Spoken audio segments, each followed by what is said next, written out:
अब देखिए यहाँ पर ज्ञान योग के बाद ज्ञान साधक का ज्ञान योगी के साथ बाद में अब भक्ति योगी की बात आएगी, भक्त मार्ग आएगा भक्ति योग।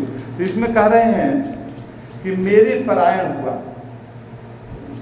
कर्म योगी, सब कर्मों को सदा करता हुआ, सब कर्मों को कर रहा है, मेरे प्रसाद से शाश्वत अविनाशी पद परम पद को प्राप्त कर लेता है। भगवान श्री कृष्ण अब भक्ति प्रधान कर्म योग का उपदेश करने जा रहे हैं। इसके बाद पहले अभी ज्ञान प्रधान था और भक्ति प्रधान आ रहा है। तो ये जो चीज़ है ज्ञान है, ये ज्ञान भक्त के पास हमेशा ये साथ में पहले ज्ञान बताए कि इसको से परिपूर्ण हो जाओ भक्त, तब तुम्हारी भक्ति परमा भक्ति बनेगी, नहीं तो गौड़ी भक्ति रह जाएगी। ज्ञान से ही भक्ति परमा भक्ति बनती है, गौड़ी भक्ति से। तो यहाँ पर बता रहे हैं, भगवान आगे बताने जा रहे हैं, कहते हैं कि अब भक्ति प्रधान कर्म योग का उपदेश सुनो। कहते हैं कि ज्ञान योगी ज्ञान मार्ग का अवलंबन करके परम पद प्राप्त कर लेता है। देखिए, ज्ञान योगी ज्ञान मार्ग का अवलंबन करके परम पद को प्राप्त कर लेता है। अच्छा, किंतु अर्जुन कर्म योगी का अधिकारी है, अर्जुन ज्ञान योगी का अधिकारी नहीं है, रजोगुणी व्यक्ति है, क्षत्रिय धर्म है उसका, तो वो जो है कर्म योग का अधिकारी है। तो कहते हैं कि उस तथा शूरवीरता, पराक्रम और युद्ध में अपलायन इत्यादि इसका स्वभावगत कर्म और स्वधर्म है अर्जुन का। तो भगवान श्री कृष्ण अर्जुन को यह स्पष्ट कर रहे हैं कि कर्म योगी भी कर्म योग का पालन करके परम पद को प्राप्त कर लेता है। मनुष्य अपने स्वभाव और क्षमता के अनुसार कर्म योग, ज्ञान योग अथवा कर्म योग का अनुसरण करके भगवत प्राप्ति कर सकता है। अब यहाँ पर बताए हैं कि अपने स्वाभाविक जो स्वधर्मों में जिंदा रहना चाहिए, मानो उसको पालन करना चाहिए, अपने दूसरे के धर्म को नहीं अपनाना चाहिए। स्वभाव आया था ना पहले, तो इसका मतलब यही हुआ कि कर्म योग ज्ञान योग। एक कर्म योगी को अपने कर्म स्वभाव उसका कर्म का है और एक ज्ञान योगी का स्वभाव ज्ञान का है। तो ज्ञान योगी का जो स्वभाव है वो कर्म योगी में कर्म योगी बनने की कोशिश करने पर वो अधूरा रह जाएगा। उसी तरह से कर्म योगी भी अगर जो है उसका स्वभाव कर्म का है और वो ज्ञान मार्ग को अपना लेगा तो उसका जो है जीवन अधूरा रह जाएगा, सक्सेस नहीं हो पाएगा। तो चाहे बोलते हैं चाहे कितना भी कठिन हो, अपना स्वधर्म नहीं छोड़ना चाहिए। इसका मतलब यही भाव होगा कि हमारा जो स्वभाव है हमारा गुण से पैदा हुआ है, सतो रजो तमो गुणों का प्रभाव से ही हमारा स्वभाव हमारे मन में बसा हुआ है और स्वभाव से ही हमारी प्रवृत्ति बनी हुई है और प्रवृत्ति के द्वारा ही हमारी लगन बनती है। किसी काम को करने में हम बहुत एकदम इतना खो जाते हैं, मस्त हो जाते हैं। हम अगर मंत्र पढ़ते उच्चारण करते हैं तो हम इतने मस्त हो जाते हैं कि भूल जाते हैं दुनिया को। हम कोई भी काम करते हैं दुनिया को भूल जाते हैं। तो ये जो प्रवृत्ति ये स्वभाव से बना है और स्वभाव गुण से बना है, सतो रजो तमो गुण। तो ये गुण का प्रभाव जो है बहुत बड़ा मायने रखता है जीवन को बदलने में। तो यही बात बता रहे हैं, कहते हैं कि कर्म योगी का अर्थ निष्काम भाव से कर्तव्य कर्म करना। अब देखिए, निष्काम भाव से हम सब जो भी कर्म करते हैं तो कर्म योगी के लिए क्या कर्म बताया गया है यहाँ पर कि कर्म में आसक्ति नहीं, अनासक्त भाव, निष्काम भाव, ऐसा कर्म हमको करना पड़ेगा यदि हम कर्म योगी सच्चा कहलाएंगे। और ये कब बनता है, ये कब हमारा कर्म जो है निष्काम भाव से परिपूर्ण बनता है, जब हमारे कर्मों में कर्तव्य का बोध हो जाए। हम अपने कर्तव्य को बोध नहीं करते हैं, हम अपने अधिकार का बोध करते हैं, इसीलिए हम अधूरे हो जाते हैं। तो कहते हैं कि निष्काम भाव से कर्तव्य कर्म करना और फल की इच्छा और आशा का परित्याग करना है। किंतु कर्म योगी भी भक्ति प्रधान कर्म योग के अवलंबन द्वारा भगवान का अनन्य आश्रय लेकर कर्म करते हुए भगवान की कृपा से परम पद प्राप्त कर लेता है। भगवान की शरण में रहने वाला पुरुष कभी निषिद्ध कर्म या पाप में कर्म नहीं करता। उसकी आत्मा कभी पाप कर्म करने के लिए बलवती नहीं होती है। अब ये जो है हमारा जो जैसे कि पहले सुनते थे कि उन्हें 1856 में मंगल पांडे जो हुए थे, तो वो अंग्रेज जो है मंगल पांडे को बोले कि भाई तुम जो है ये कारतूस का जो है पता नहीं कैसे दांत से खींच कर तोड़ना था, उसमें चर्बी लगा रहता था। तो मंगल पांडे बोले कि मैं नहीं करूँगा। पहला स्वतंत्रता सेनानी वही बने जो कि मतलब इनकलाब जिंदाबाद किया अंग्रेजों के खिलाफ में। तो उन्होंने जो मंगल पांडे ने उस समय अपने धर्म को नहीं छोड़ा, कहा कि मैं कुछ हो जाए मैं ये चर्बी को दांत से खींचूंगा नहीं। इस पर अंग्रेज जो है उनको फिर बहुत पनिशमेंट दी। तो कहने का मतलब है कि पाप कर्म नहीं करता, चाहे वो कुछ भी हो जाए, जान चली जाए, अगर वो जो है उसके स्वभाव में अगर सत्वगुणी स्वभाव का व्यक्ति है वो कभी जीवन में कुकर्म काम नहीं करेगा, निकृष्ट कर्म शास्त्रविहित कर्म नहीं करेगा वो। तो यहाँ पर कहते भगवान को ही अपना परम हितैषी, परम आधार, परम रक्षक और सर्वस्व मानकर सदा प्रसन्न रहना ही भगवान का अनन्य आश्रय देना है। अनन्य आश्रय जिसमें उसमें एक रूपता बन जाए। भक्ति पूर्ण कर्मयोगी सबका यथोचित आदर करते हैं। जो भक्त युक्त कर्मयोगी होते हैं वो ऐसा नहीं कि किसी को आदर करेंगे किसी को निरादर करेंगे। आदर निरादर की बात क्यों मन में जगती है, कोई बता सकता है? आदर निरादर हमारे मन में क्यों आता है? यहाँ पर बोला गया है कि आदर और ज्ञान के चलते दोनों चीजें आदर ठीक है। अभी इस दूसरा भाव ये भी बनता है कि आदर और निरादर का भाव हमारा राग द्वेष से बनता है। हमारे मन के अंदर जितना राग द्वेष भावना बनी रहेगी तब हमारा आदर अनादर बना रहता है। तो हमें ये क्या कहते हैं कि कर्मयोगी जो सच्चा कर्मयोगी होता है उसके अंदर जो है राग द्वेष खत्म हो जाता है। इसलिए उसमें क्या होता है कि आदर करते हुए कि किसी का तिरस्कार नहीं करता। और मान लो कि उसका वो ध्यान तिरस्कार करने का भी मन भावना नहीं बनता। अगर कोई गलती करता भी है सामने उसके तो उसको जो है इस तरह से प्रस्तुत करता है कि उसको कोई बुरा ना लगे। ये एक ढंग है। तो ये जो है मतलब कर्मयोग में आएगा, आ रहा है।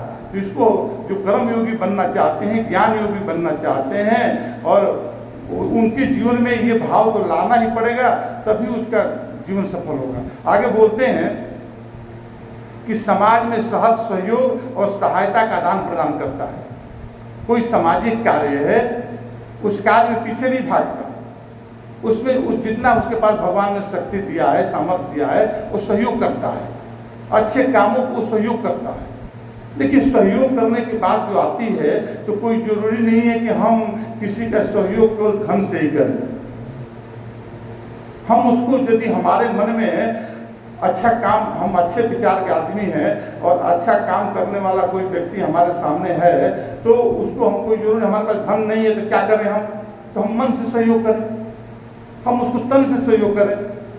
अगर कोई भूखा हुआ तुम्हारे घर पर आ गया और तुम्हारे पास खाने को अनाज नहीं है, तुम एक गिलास पानी पिला दो उसको, थोड़ा तसल्ली जाए बातें बोल दो, ये भी एक सेवा है। तो इस तरह तन मन धन ये तीन प्रकार की सेवाओं में आता है कि वो आगे बोलते हैं कि समाज में सहज सहयोग और सहायता का आदान प्रदान करता है। वो तन मन धन, कोई तन को लगाता है, कोई मन को लगाता है, कोई धन को लगाता है। कोई नीचे होते निकृष्ट होते हैं तो कहते हैं सोना ले जा रहे, चांदी ले जा, दिल कैसे दे दूं। लेकिन यहाँ पर दिल ही अर्पण है। ये भक्ति में दिल देना है परमात्मा के चरणों में, तभी जो है तुम्हारी भक्ति में पूर्णता आएगी। तन मन धन का कोई उतना वैल्यू नहीं है। आगे बोलते हैं कि किंतु तन मन नहीं, माना कि आपका धन का उतना वैल्यू नहीं है, तन मन का वैल्यू उससे बड़ा माना गया है। आगे बोलते हैं किंतु किसी के समक्ष दीनता और हीनता का अनुभव नहीं करता। ऐसा नहीं है कि किसी के सामने दीन बन जाए, हीन बन जाए। अपना स्वाभिमान को हमेशा जागृत रखता है। श्रेष्ठ कर्मयोगी भक्त कर्म करते हुए कर्ता होने का अहंकार नहीं करता। मैं करता हूँ, कभी अहंकार नहीं करेगा और अपने को निमित्त मात्र मानता है, कभी कर्ता नहीं बनता है। कहता है कि वो जैसे प्रभु श्री राम थे, प्रभु श्री राम कभी कर्ता नहीं बने, वो हर कार्य को, कोई भी आदेश आता था, कोई बात होती थी, वो गुरु को बता देते थे, गुरु से परामर्श लो, ये करो, जो भी है दूसरे को बताते थे। यहाँ तक कि जो उनकी 92वीं सेना थी उनको भी प्रमुखता वो देते थे। तो कहते थे कि कर्म योगी के लिए कोई कर्म बड़ा और छोटा, ऊंचा और नीचा नहीं होता। कर्म योगी के लिए सब कर्म एक समान होता है। वह समस्त कर्तव्य कर्मों को प्रभु प्रेरित मानकर, देखिए सभी अपने कहते हैं कि सभी कर्तव्य कर्मों को प्रभु प्रेरित मानकर, प्रभु की प्रेरणा मानकर और पूर्ण रुचि के साथ। इधर देखिए, इधर जब व्याख्यान चलता है तो आप सब जो है एकदम बिल्कुल ध्यान केंद्रित करना, क्योंकि समय फिर आएगा नहीं, लौटता नहीं है। ये जो गुजर गया समय जिंदगी का, यही आपको मुक्ति का कारण बनाएगा, यही आपको जो है सब कुछ दे सकता है। तो इसलिए आपको जो है आपको जीना है। कहते हैं कि इंसान क्या करता है कि भविष्य और भूत में जीने लगता है। अरे वर्तमान में जियो, वर्तमान में जीने से ही तुम्हारा कल्याण होगा। वर्तमान में ये गंगा बह रही है और तुम जो है कुएं में कूद कर स्नान कर रहे हो, तो ये कुआं में स्नान मत करो, गंगा भरी गंगा में स्नान करो। अच्छा, तो आगे बोलते हैं, कहते भगवान का आश्रय तथा शरण ग्रहण करने के अर्थ कर्म का त्याग कर देना कदापि नहीं है। ऐसा नहीं कि हम भगवान का भक्त बन गए, अब हम कोई कर्म नहीं करना चाहेंगे। तो कहते हैं नहीं, त्याग करना नहीं है, बल्कि पूर्ण रुचि से, पूर्ण लगन से, पूर्ण दक्षता से और पूर्ण शक्ति से उस परमार्थिक कार्य को, माने कोई भी कर्म को परमात्मा का कार्य समझकर हम उसे सावधानी पूर्वक उसको अंजाम दें, शांति से परिपूर्ण कर्म करें। भगवान की आड़ में कर्म छोड़ना, बैठना पलायन है और भगवान का आश्रय लेकर निष्काम भाव से कर्म करना भक्ति प्रधान कर्म योग है। ये भक्ति प्रधान कर्म योग है। निष्काम भाव से कर्म करो, लेकिन हम तो जिंदगी के ज़्यादा से ज़्यादा काम जो है सकाम भाव से ही करते हैं। जहाँ पर कामना की पूर्ति होती है, आगे पीछे को ऊपर नीचे सोच विचार लेते हैं मन में, तब अगला कदम उठाते हैं कि भाई अब जो है हम मंदिर में चलना है, तो कब चलना है, पहले चलना है कि बाद में चलना है? 10 बजे। हाँ, तो ये जो है वो जो ये नहीं होना, ये नहीं चलेगा। आगे आगे बोलते मनुष्य कर्म के संपादन में प्रभु का प्रसाद कृपा पात्र प्राप्त करता है, कर्म त्याग से नहीं।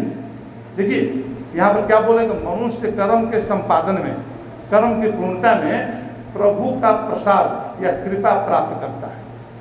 इसका मतलब फल की कामना नहीं करता, परमात्मा को ऊपर उसकी रजा में राजी रहता है। और कर्म त्याग से नहीं, वो कर्म का त्याग नहीं करता। और कर्म करने से विचार, चिंतन, भाव, उद्वेग का परिष्कार होता है तथा कर्म द्वारा ही चेतना का शुद्धिकरण, उदातीकरण और उदारीकरण, माने उदातीकरण, उदारीकरण होता है चेतना का। ये कर्म से ही होता है। तो कर्म योगी के ज़्यादा कर्म है। आदमी सोचता है कि मैं ज्ञान योग में क्यों प्रवेश करूं, कर्म योग हमारा ठीक है, लेकिन कर्म योग में जो है तुम अपने काम को निष्काम भावना से नहीं जब तक से करोगे तब तक तुम कर्म योगी नहीं हो। तुम कोई बड़ा कार्य नहीं करते हो, जो तुम कार्य कर देते हो अपने परिवार बच्चों परिवार का पालन कर लेते हो। ये तो चिड़िया चुड़ंग भी कर लेते हैं, वो भी अपने बच्चों को बहुत प्रेम से पालते हैं। कहीं पर जाते हैं अपने चोंच में खाना लेकर आते हैं और बच्चों को खिला देते हैं। कहाँ पर जाते हैं तो उसको आपको ऐसा कर्म करना है कि जो एक मनुष्य का कर्म है। तो ये बताते हैं कि भगवान की कृपा का सहारा लेकर कर्म करने वाला कर्मयोगी कर्म संपादन द्वारा भगवान की कृपा के अनुभव पग पग पर करता है। हर समय भगवान को वो कृपा का पात्र बना रहता है, उसका गुणगान करता है, उसका यशोगान करता है, उसका एहसान अपने हृदय में बसा के चलता है। सर्व अंतर्यामी और सर्व प्रेरक परमेश्वर कर्मयोगी भक्त की सहायता अदृश्य और रहस्यमय प्रकार से करता है। वाह जी वाह, बहुत सुंदर बातें आ रही है। कहते हैं कि भगवान जो है अपने भक्त को कैसे सहायता करता है, तो कहते हैं कि सर्व प्रेरक परमेश्वर कर्मयोगी भक्त की सहायता अदृश्य रूप में करता है और रहस्यमय ढंग से करता है, जो सोचा ही नहीं गया, जो समझा ही नहीं गया, ऐसे रहस्य देकर प्रकट करता है। मैं सोचा ही नहीं था कि ये हमको मिलेगा और तुमने जो है मुझे थाम लिया। जैसे महात्मा जी गाते हैं, ऐसा क्या काम किया हमने तेरा, ये तूने मुझे थाम लिया। तो ये भाव रहता है। आप जो है इतने परमात्मा दयालु हैं, करुणा सिंधु हैं। आगे बोलते हैं कि भागवत भक्त कभी निराश, आगे देखिए बहुत बड़ी बड़ी बातें आ रही है कर्मयोग के क्षेत्र में। और यहाँ बता रहे हैं कि भागवत जो भक्त होते हैं वो जीवन में कभी निराश, कभी चिंतित, कभी भयभीत नहीं होते। ये तीन चीज मनुष्य को खा जाती है। क्या क्या? निराशा, चिंता करता है और भयभीत रहता है, डरा रहता है क्या होगा। अरे जब सौंप दिया सब जीवन का सब भार तुम्हारे हाथों में, तो फिर चिंता किस बात की, हमें चिंता किस बात की। तो ये बात लेकर आशा और उल्लास और उत्साह के से कर्म द्वारा भगवान की ओर भक्त हमेशा उन्मुख रहता है, हमेशा प्रस्तुत रहता है। आगे बता रहे हैं।